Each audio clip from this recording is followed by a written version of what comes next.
All right, DLS Wave back again. All right, we have Mr. L, my man, Misty C, Misty S, and then we have another Misty. That's Mr. Obed, not related to Obed Asamoah, but he's also a Ghanaian who resides in the USA. He's on a mission here in China for a serious project. So he just swung by to say hi to you guys. So let's see what he's got up his sleeve, right? Yep. DLS back again.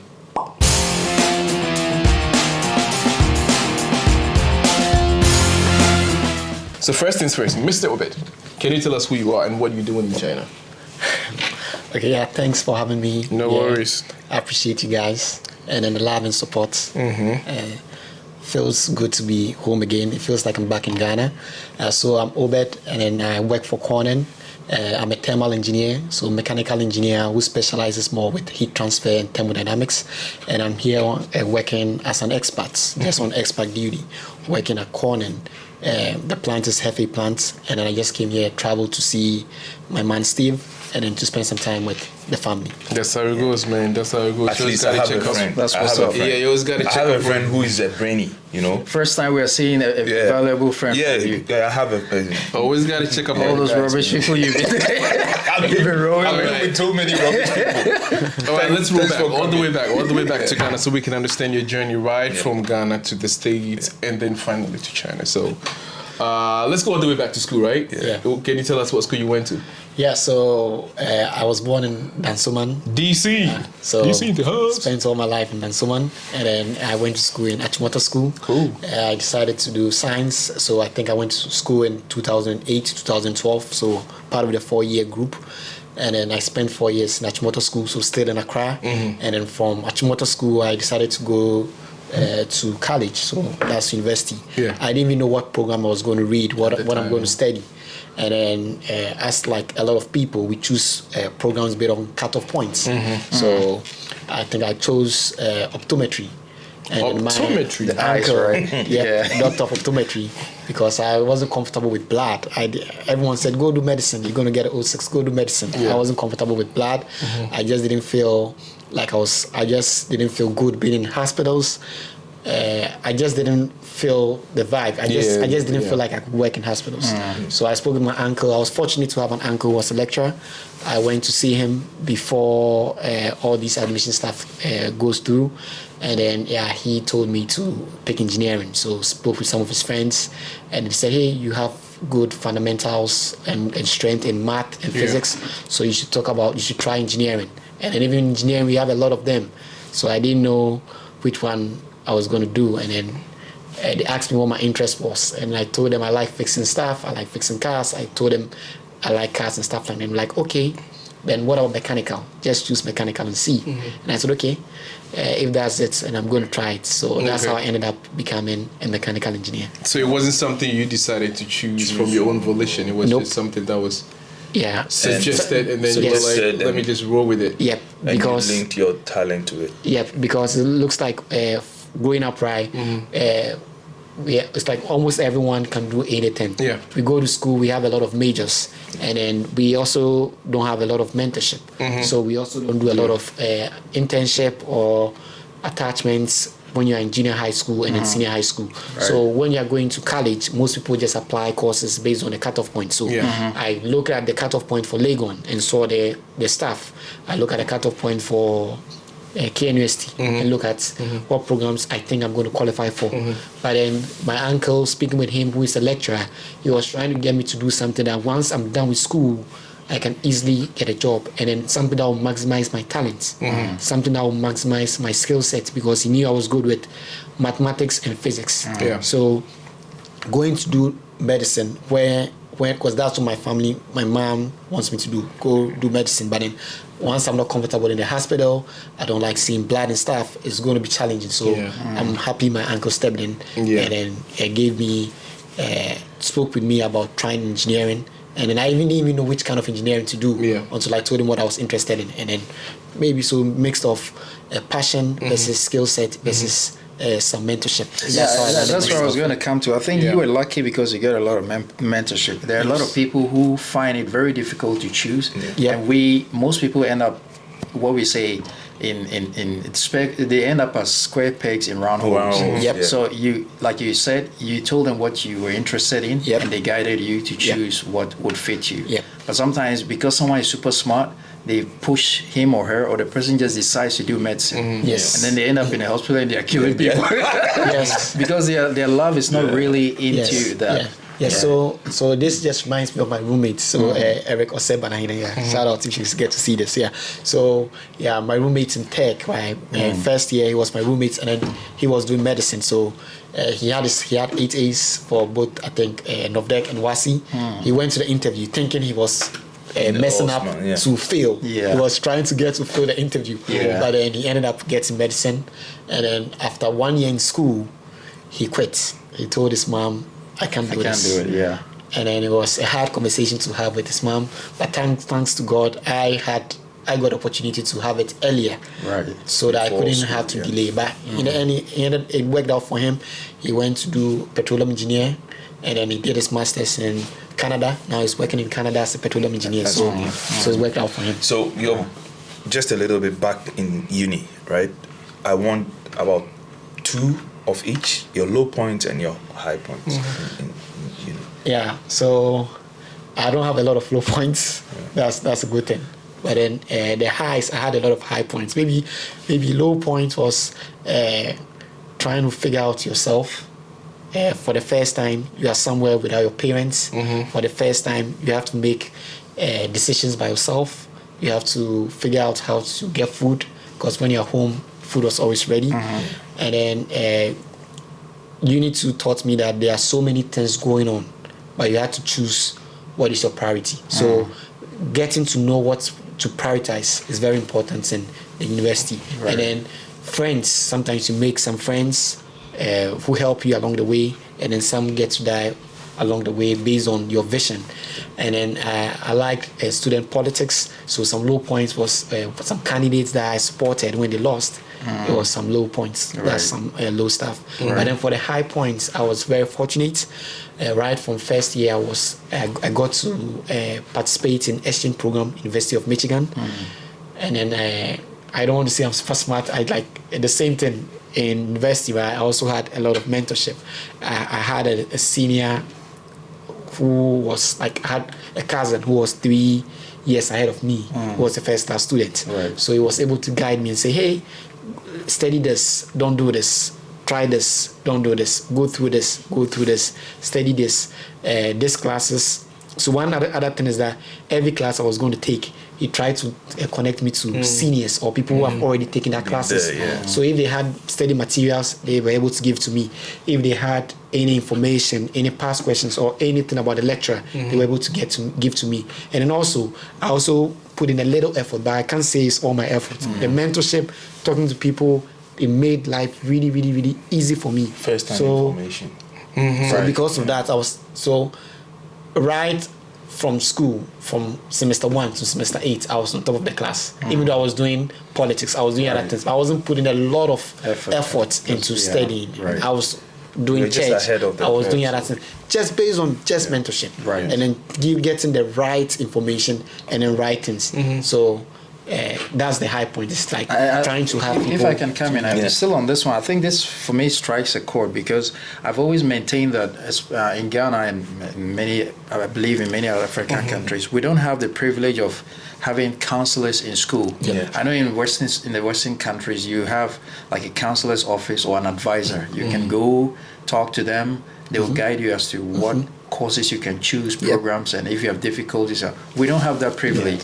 So usually people are left alone with their parents to decide. And sometimes the parents' ideas are like 19 dreams. ideas. They have their dreams that they couldn't fulfill during their lifetime, so they want to pass it on to you. But you were very fortunate that all along the way you had people who were guiding you. So that's really. That's why I thought I'm not smart. I just was. No, you are smart. Was you are ready. smart. No, I just had access. No, you have to information. take it. You have to take it. We're not You are smart. No, but that is like a Ghanaian culture. Yeah, but you have to take not it. blowing your own. I see elective math, pay them and bring it. So when it comes to the math thing, right? When I was young, right, I think the math thing came from my dad. When I was little, kids were playing and stuff like that, my mom would be complaining, let him go play. My dad said, no, addition, subtraction, multiplication, division. So I remember class 2nd grade or class 2, class 3, I was already doing long division. I was already doing multiplication. I was already doing stuff. And then he always made me be ahead of the class. So before we did fractions, I've already done fractions. Before we did decimals, I've already done decimals. Prime numbers. Before we did polynomials, I've already done polynomials. So it made me, so in school, right, I felt like, I always had an advantage. So it made me always like it. It's like I was always drawn to it. It's like this came so easy to me. So I wasn't just smart in school. I just had a big advantage at home from the upbringing. But I mean, it shows that you also put in the work, right? It wasn't like when dad was kind of pushing it on you, you could have just been like, rebelled and be like, I didn't want to do it. Yeah, of course, but at least you put the effort into it. So there's nothing wrong with saying, I mean, you're smart. Yeah, a little effort. Yeah, you are smart. I mean, there's nothing wrong with saying you're smart. Shout out to all pops out. This is why we need, a lot of parents at home to help. So the interest stemmed. So it's like the interest grew based on growing up. You just got an interest based on seeing what was around. Cool. And then my grandpa also rewarded us with an egg. So if you got an A or if you got 100%, you're going to get 1 egg. So it was kind of like competition within the area, the neighborhood. Everyone wants to see how many eggs are you going to get at the end of the. You must have eaten many eggs. How important egg was back in the day. And then your parents were not going to buy you eggs. Your parents would buy you eggs, but they were not going to buy you. So if at the end of the semester you only had 3 eggs or 4 eggs, you had to eat only 4 eggs for the whole month or the whole vacation. So that's like some little incentives. All right, so fast forward to going to the States, right? Which year was that? So 2017. So I graduated in 2016, and after graduating I decided to become a teaching assistant. So I was a teaching assistant for Prof. Forson, and then I worked as a teaching assistant and then for 1 year. And then while I was working as a teaching assistant, I took my GRE, and then I did okay on the GRE. And then a lot of schools sent me applications and asked me to apply for free. And then I think I also applied to Oxford. So I got an admission at Oxford to study environmental change and climate. It's a master's program. And then, like what I normally like to do, I reach out to folks in Oxford, folks in US via LinkedIn, just to ask them what were their experience. And I actually got to meet one of the guys who came from Oxford. His name was Xavier Manu. He came from Oxford, and then he has already done the program and is back in Ghana. So I got to meet him, we spoke, and then he told me, hey, you know something, I'm glad you connected with me. Not everyone did this. If I had done this before I went, I might have a different decision. So he told me the Oxford scholarship is good, but when you're done, you have to come and be in Ghana for 5 years before you can do anything. And then he's been in Ghana for 2 years, and he's not been able to get any job. Everywhere he goes, he's overqualified. It's one of those scholarships where you have to go back. Right. Yes. So he told me that, hey, even environmental change and climate, right, you are moving a little away from your engineering. You are going more into environmental science. So if you have offers other places, you should pick it. So I went to North Carolina. I went to school in North Carolina for graduate school. And then I enjoyed it. Yeah, this is what I like talking to people like you. It's like a lot of people think sometimes you just get lucky. Yes. I understand other people get lucky, but it's also important to put in the work. Like you said, you connected with people on LinkedIn. So this is my thing with social media, right? It's a tool, just like anything else. It depends on how you use it. Because when you talk about LinkedIn, it's really useful. If you want to connect to people in different industries, it's not for joking. Reach out to like-minded people. It's not. And the crazy part is people that are willing to connect, right? They'll be very happy to kind of like, connect to people who have like the same mindset, want to get in the same journey they've been to, share their ideas, opinions and whatnot. So like I said, it's really great that you sharing this with us so people can know that all these social media stuff is not just for like, slay queens messing for likes and stuff. You can use them to your advantage. There's one thing I keep picking up from whatever you're saying is having the ability to say, okay, I know I'm this. People know me that I'm very intelligent, but I can go to him to ask for an advice. Yeah, this is like humility, right? And that is one thing we don't tend to do a lot.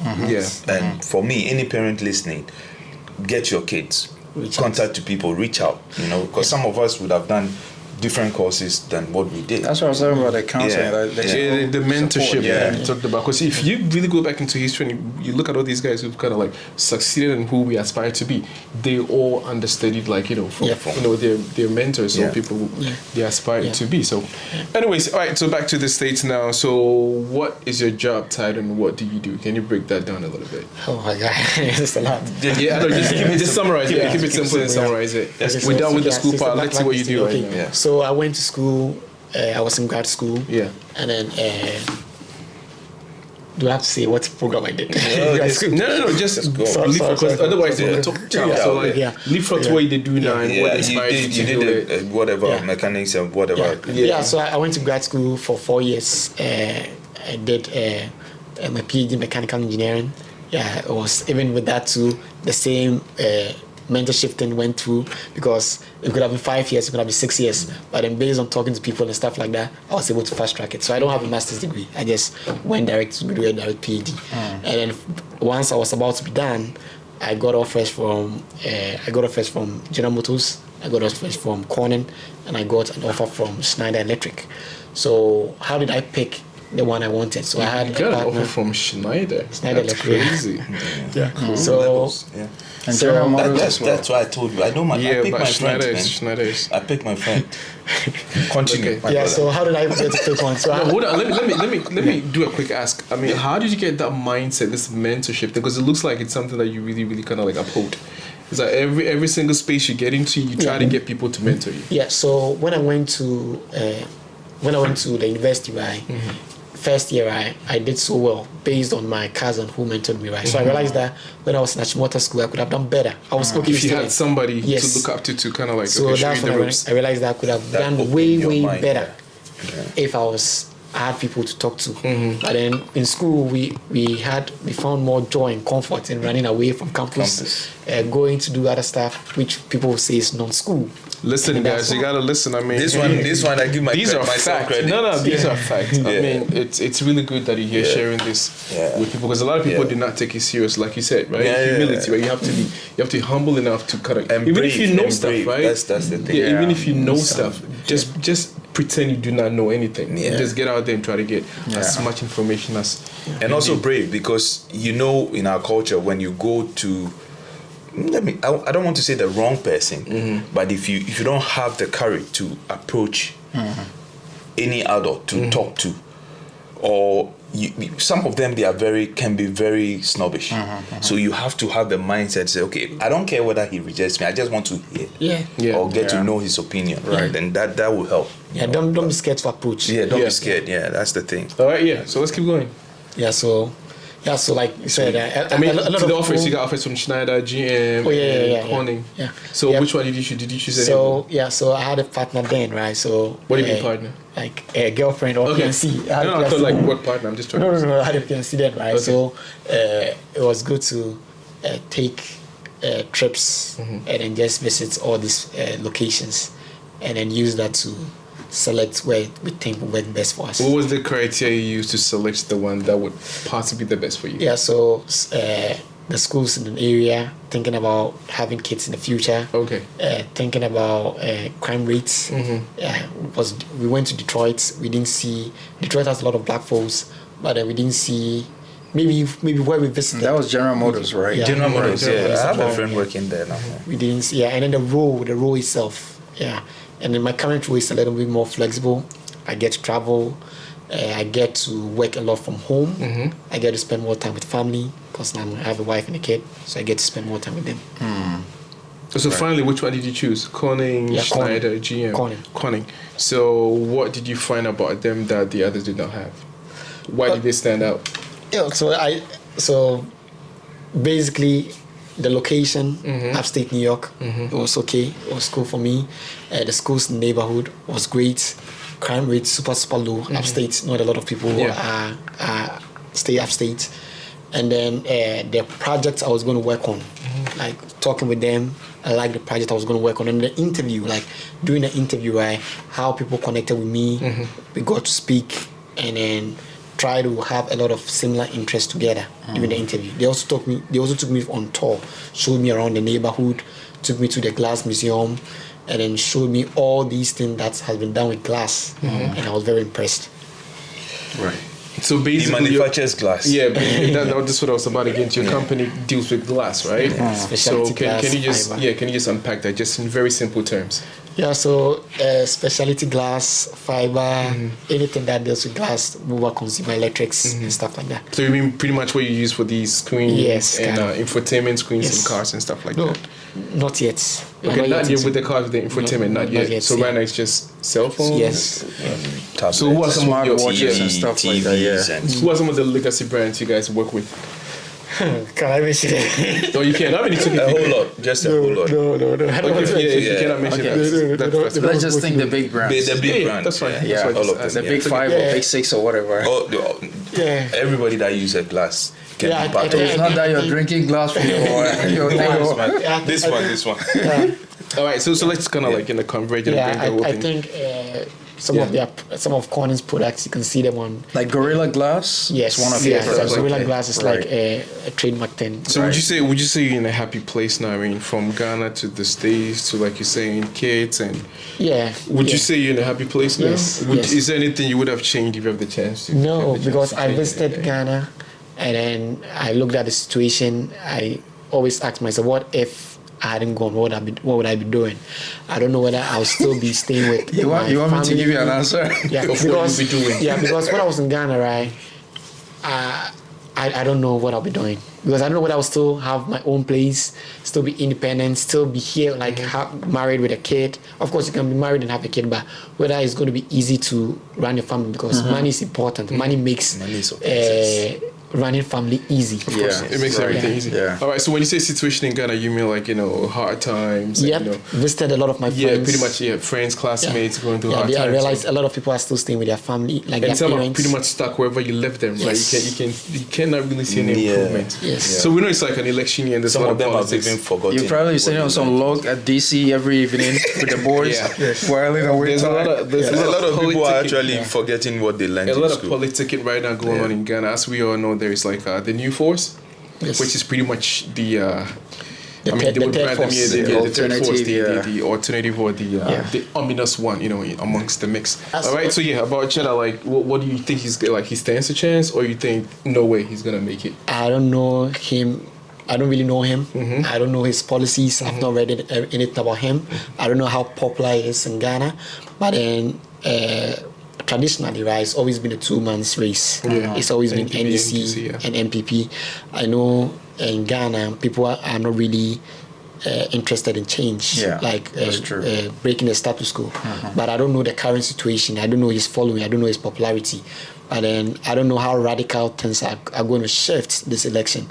But then if you ask me today, I still believe it's just going to be either NDC or NPP. That's going to be the main Contenders, guys. right. Yeah, but Cheddar might be able to take away votes from Right. some of them, which might hurt one of them Yeah. in the final.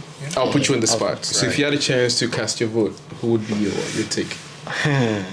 Your vote is your power and your secret. Yeah, because I voted for Akufo-Addo before I came. My friends are blaming me that I'm part of the problem.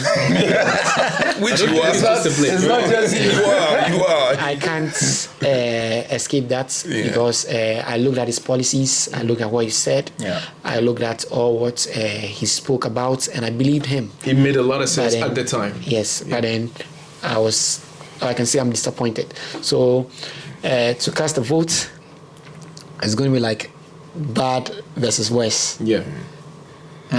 Maybe I might go to the third force this time.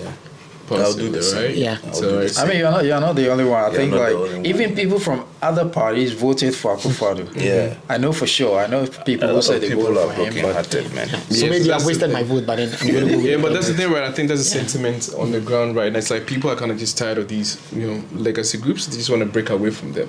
So I think it doesn't really matter who or what. They just want something new. Yeah. That's it. Yeah. All right, cool. Let's leapfrog from that. So your visit to China, first impressions. First back home and the States as well. Like people have these, Yeah. misconceptions First and impression, everything landing in about China. Shanghai, PVG, Puvong, you had to take Facial facial recognition, fingerprints, and then went to the counter and then they asked what I here from. Say work. I'm about to work for this person. They said this company. So okay, scan the visa and everything. They asked him, do you have an invitation letter? Like, how do I get a visa if I don't have an invitation letter? So they had to check their system. Like, okay, yeah, going for Conan. Wish you all the best. That's all. So stepped out and then reached out to my friend Steve to ask how I'm going to be able to get a taxi. And then, because I don't know anything about here, before I came, I spoke with him, said you should get Alipay, you should get WeChat Pay. So I was able to get those stuff. So I got a taxi and then went to Hongqiao train station. Right. Got to Hongqiao train station, and then they had to scan my passport. It looks like here, everywhere you go as a foreigner, your passport has to be scanned. Yeah. You can't get a card that anywhere you go, you issue your card, your passport has to be scanned. And then scan my passports, paid for the taxi with an app, with my app working. I was lucky, my company phone works everywhere in the world, so I was able to get my internet to work perfectly. Right. Got to Hongqiao. My friend told me to go speak with anyone at the counter to get a ticket. So I got a ticket from the counter. It was smooth, just paid again with my WeChat. And then I started noticing stuff around. I didn't see any black person. And I called him and asked him, Where are all the black where are black people? Where are Europeans? Where are Hispanics? Yeah. And I asked him, no diversity here? And he told me, China is it looks like China is normally made. The system is built for Chinese. It's built for their citizens. And then it's now or in the future is when they'll try to add on and make it easier for foreigners. But then for now, that is how it is. So went to work, got to my hotel, pretty easy. The train system, I can say, is marvelous. It's very, very fast. I enjoyed the train ride. Great. It was a business class seats, very comfortable, very great. I got to the hotel, I checked in, everything perfect. And then went to work too. I noticed the same thing. Almost everyone is Chinese. Yeah, right. Yeah, I mean, first impression, I think you're right. I think there's a couple of things that we got to talk about. First of all, it's like the passport thing is just, I think, your initial stage. Yes. Once you get things registered and set up, that's it. Yes. But when you want to get a SIM card, of course, you need an ID. When you want to, like, log into a hotel or whatever online, Yes, stuff like that. in the hotel, you need to show your passports. Yeah, because you have to register with the cops online. Yeah. So those are like the initial setups. After that, it's like you don't need to take your passport anyway. Okay. Does that make sense? Yeah. Yeah, that's pretty much Yeah. it. And also about the diversity thing, though, it's like I would say maybe years ago it wasn't as convenient to be like an outsider, an expat in China, because a lot of things were really, really built for the local Chinese people. But you can't really blame because there was not a lot of foreign community here. But currently, there is almost everything. Yeah, it's open up. Yeah, Everything is pretty much open. You can use whatever the locals use as well. Yeah. Most of the apps, everything is pretty much like an English version. Yes. Almost everything's got an Yes, English version. So. The only thing that Yeah. still sucks is when you're going to do some online payments, sometimes you still need a Chinese ID. Yeah, Before but that's very rare though. Yeah. Not necessarily like almost everything. But one thing I would tell our kind of viewers is that he had the balls, and I like that. The fact that the immigration officer asked you about what you call it, the invitation invitation, letter. you were like, if I didn't have it, right, why would I be granted a visa? Sometimes that's what immigration officers want to hear. They want to see someone. That's what I'm saying. You get to They know you that know what you're confidence doing. level Yeah. when you know everything you have is genuine. Exactly. You know what I mean? Yeah. So that's one thing I always tell people. Traveling it's a bit more relaxed, a bit more. Even though if they give you trouble at the immigration, you're clean. Yes. You know what I mean? So you always got to go the legal route. You always got to make sure you go clean. Yeah. So when you spot any nonsense, you can back it up. You can back it up. So that's what I always tell people. So it's interesting, like the way you told them that, because usually people kind of like get timid and they start stuttering and like But once you know everything is legit, you just you're that bold, and I like that. All right. So wrapping up, any comments you guys want to add? Chinese efficiency compared to the US In terms of the services, transportation, all those things. Yeah, so transportation, right? In the US, I have a car, I always drive. We don't have, the trains are, so we have like just one high-speed train between, I think, New York City and then Washington, D.C. everywhere else the trains are not super fast. Yeah. But we like to normally drive. It's a driving Right. culture. Yeah, And we yeah. have a lot of Very- big cars. yeah. And one thing I saw here, noticed here, a lot of people have e-bikes, Right. electric bikes. Yeah. Everyone rides a lot of electric bikes, which is great. Electric cars as well. Yeah, electric cars as well. Yeah. More of them. Yeah. Yeah, I think with the train thing, it's China is I think leading now. I Yep. think they have the longest electric train track by mileage. Yep. So when we came here like 15 years ago, 10 years ago. we actually arrived here before the first high-speed train, Yeah. from Shanghai to Beijing was commissioned. Yeah. Wow. And since then, it's like the whole country is networked now. Yeah.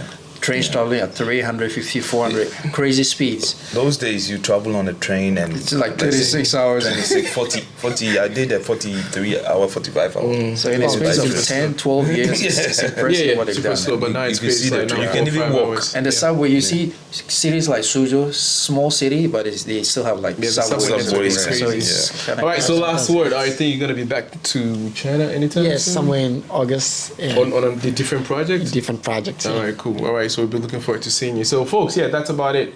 So, if there's nothing to take away, I think it's like we said. I mean, if you want to travel, you want to leave your shore, you got to make sure everything is legit. Yeah. I mean, as legit as possible.